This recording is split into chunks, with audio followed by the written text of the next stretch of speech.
Denis Jambard, bonjour. Bonjour Marion. Vous êtes notre éditorialiste politique et on va s'intéresser aux Français suspendus à cette attente. Denis Jambard, on a besoin de vos éclairages. Cette réforme des retraites dont on a tant et tant parlé, suspendue à la décision des sages, la décision du Conseil constitutionnel. Déjà, pour recontextualiser, qui sont les sages ? Alors ce sont 9 personnages qui sont désignés par le président de la République, le président de l'Assemblée nationale et le président du Sénat. Chacun en désigne 3. Ils sont désignés pour 9 ans non renouvelables. À l'heure actuelle, le Conseil est présidé par Laurent Fabius, ancien Premier ministre. Ce ne sont pas nécessairement des hommes politiques, il y en a eu beaucoup par le passé. Jean-Louis Debré a été président du Conseil constitutionnel, Roland Dumas, proche de Mitterrand, Pierre Mazeaud, qui était un intime de Jacques Chirac, très grand juriste.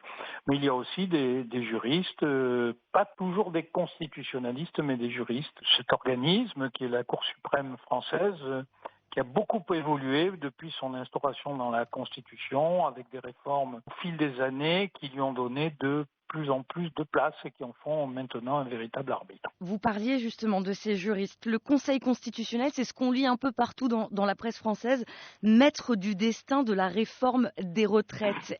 Est-ce que vraiment le destin de cette réforme tient dans la décision des sages ? Quels sont les scénarios envisageables ? Le plus extrême serait que cette réforme soit jugée dans sa globalité contraire à la Constitution et donc elle serait immédiatement mort-née et donc pas applicable, ce qui constituerait un échec politique majeur pour le chef de l'État. C'est pas l'hypothèse première retenue, mais enfin on ne peut pas l'exclure parce que le pouvoir a tout fait pour raccourcir les débats. Il a quand même fait un parcours législatif qui utilise et entasse un certain nombre d'articles de la Constitution. Ils ont essayé de prendre des circuits courts au lieu de donner du temps de débat comme on peut le faire sur ce type de réforme. Néanmoins, il y a eu quelques heures de débat, plus de 50 heures, je crois, à l'Assemblée nationale. Mais c'est vrai que en jouant des articles de la Constitution, le chef de l'État a essayé, et la Première ministre, d'aller au plus vite. C'est ce qui pourrait amener à une déclaration d'anticonstitutionnalité du projet.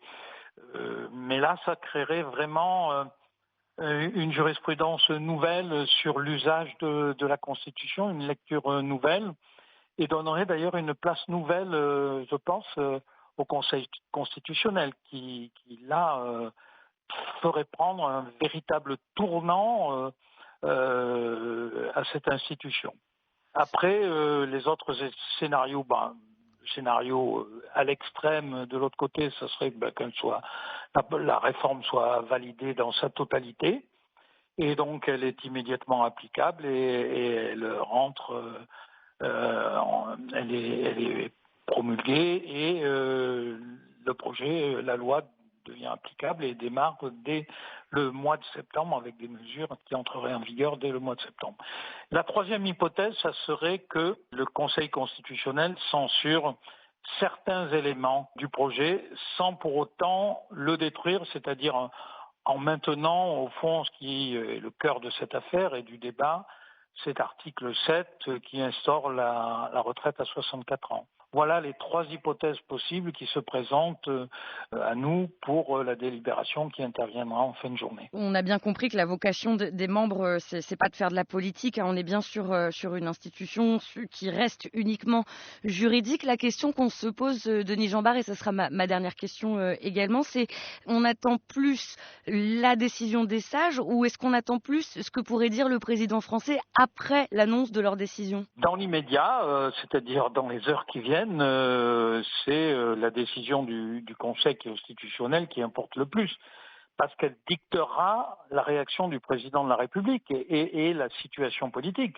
Parce que si il y avait une déclaration qui concernerait totalement la loi et obligerait à un retrait du texte, à une anticonstitutionnalité totale du texte, on est face à une crise politique. plus de projet. Que fait le chef de l'État? Ça veut dire que le gouvernement lui-même est d'une certaine manière sanctionné constitutionnellement par les juges. Donc le chef de l'État est obligé de prendre une initiative politique et de rebattre complètement ses cartes. C'est un échec total pour lui. Et donc ça ouvre un nouveau cycle dans le quinquennat. Et pas une crise démocratique, mais une crise politique.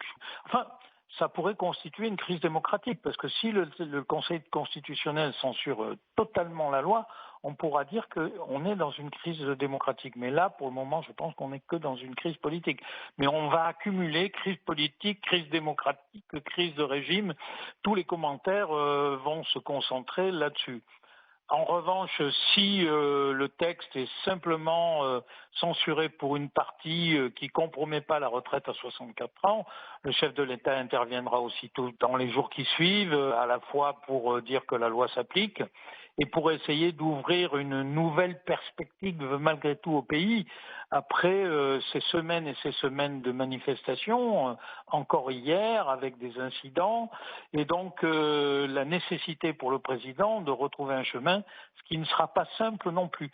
C'est-à-dire que si on ne rentre pas à ce moment-là dans une crise démocratique, on a quand même une crise politique ouverte, une tension très forte, une crise sociale qui s'est installée, et donc le chef de l'État doit essayer de déminer le terrain qu'il a devant lui. D'autant qu'Emmanuel Macron propose aux syndicats d'échanger après cette fameuse décision du Conseil constitutionnel et qu'Emmanuel Macron, pour rappel, a encore 4 ans devant lui pour gouverner la France. Donc on sera amené à en rediscuter. Merci beaucoup Denis Jeanbart pour tous vos éclairages. Merci.